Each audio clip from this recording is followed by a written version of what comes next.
Друзья, здравствуйте! С вами Олег, компания People. В сегодняшнем видео хочу вам показать несколько фрагментов с вчерашнего монтажа системы безопасности на одном из наших объектов.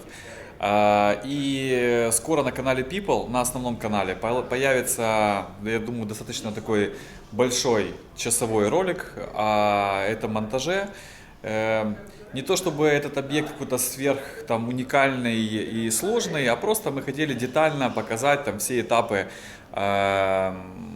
конкретно монтажа, систем видеонаблюдения, сигнализации, каким образом это там происходит, какие там, возможно, сложности возникают на объектах. Ну, я думаю, получится интересно. А сейчас предлагаю вам посмотреть на нашем канале маленький фрагмент.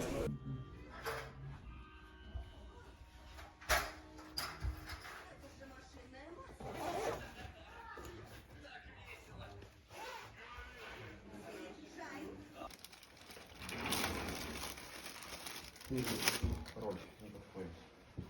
Сейчас.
Для высотных работ мы используем лестничку трансформер.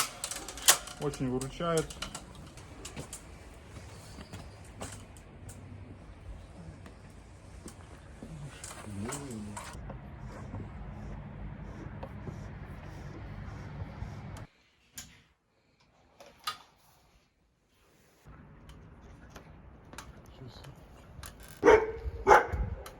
Сколько? 10 от коричневого. Да, здесь это коричневый.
Слышишь? Прихвати, чтобы он... Можно примазывать. Все три. Первый.